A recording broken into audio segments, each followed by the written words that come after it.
From the Home Slice News Center, this is the Daily Slice for Tuesday, February 15th, 2022. I'm D. Ray Knight, and this is what's going on. The South Dakota House has passed a bill to allow medical professionals to prescribe ivermectin to patients suffering from COVID-19. The bill passed on a vote of 40 to 28. The bill gives medical professionals permission to prescribe ivermectin in accordance with accepted medical standards. If ivermectin is prescribed, medical professionals must provide patients with an information sheet about the drug and subsequent healthcare information. Opponents of the bill argue the legislature should not be telling doctors what they can or cannot prescribe for their patients. Proponents say the bill doesn't mandate medical professionals to prescribe ivermectin, just gives them permission to do so. The bill will go forward in the legislative process and will next be heard on the Senate floor. The South Dakota Senate has passed Governor Noem's vaccine mandate bill. With more is Amy Rose. South Dakota Senate Republicans are giving support to Governor Kristi Noem's proposal to allow employees to gain exemptions from their employer's COVID-19 vaccine mandates. The bill drew just 4 opposition votes in the 35-member Senate, and it will next go to the House. Noem is pushing for the bill to get 2/3 support from both chambers so that it can be enacted immediately. The proposal would allow employees to receive an exemption to their employer's vaccine requirement by citing either a medical exemption certified by a medical professional, any religious grounds for refusal, or a test showing antibodies against COVID-19 in the last 6 months. Vitalant in Rapid City is starting to see blood supplies return to normal, but they say they still need donations. Vitalant switched last week from critical status to urgent, which they see as a step in the right direction.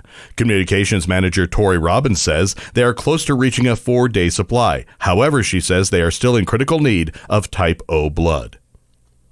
In national and international news, the Defense Department has released a report that says mergers and consolidation among its contractors pose risks to the U.S. economy and national security. Senior Biden administration officials previewed the report ahead of its release today. The report lays out steps to block mergers that run contrary to the Defense Department interests and reduce barriers to entry for new contractors. The report also seeks to strengthen supply chains. The report is part of a broader government effort under President Joe Biden to promote competition within the U.S. economy. Antitrust agencies are already taking steps to block mergers deemed harmful to the national interest. The U.S. has accused a financial website of spreading Russian propaganda. Chrissy Davies has more. U.S. intelligence officials allege a conservative financial website with a significant American readership is amplifying Kremlin propaganda. And the intelligence officials said Tuesday 5 media outlets targeting Ukrainians have taken direction from Russian spies. The officials say an English-language financial news site with more than 1.2 million Twitter followers published verbatim articles created by Moscow-controlled media. The officials have not provided documents or underlying evidence of links between Russia and the Zero Hedge website, which has accused the U.S. of fomenting false panic about Ukraine and sharply criticized President Joe Biden. Zero Hedge denies the claim and says it tries to publish a wide spectrum of views. Russia says that some units participating in military exercises will begin returning to their bases. That adds some hope that the Kremlin may not be planning to invade Ukraine imminently. But officials gave no details on the pullback. The announcement Tuesday came after Russia's foreign minister indicated the country was ready to keep talking about the security grievances that led to the Ukraine crisis. That changed the tenor after weeks of rising tensions. Still, Western officials continue to warn that an invasion could come at any moment and said some forces and military hardware were moving toward the border.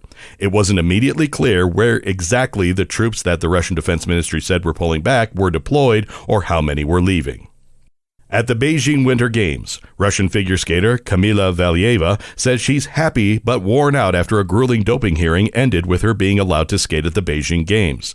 The 15-year-old tells Russian state broadcaster Channel One that the past few days have been very difficult for her. Valieva is a favorite for the gold medal in the women's competition. However, there won't be a medal ceremony if Valieva finishes in the top 3 because the International Olympic Committee is concerned she could still be banned over the failed drug test from December 25th. The current medal count has Norway still in the lead with 26 medals, 12 of them gold. ROC is in second, and the U.S. is in third with 17 total, 7 gold. Your weather forecast from the Home Slice Weather Center. Mostly cloudy and windy today with a high of 47. There's a chance of snow tonight and a low of 27. And that was your Daily Slice for Tuesday, February 15th, 2022. The Daily Slice is a production of Home Slice Media Group, hosted by D. Ray Knight with Amy Rose and Chrissy Davies. Executive producer Mark Houston. Engineered by Chris Jacquez. I'm D. Ray Knight. Have a great day.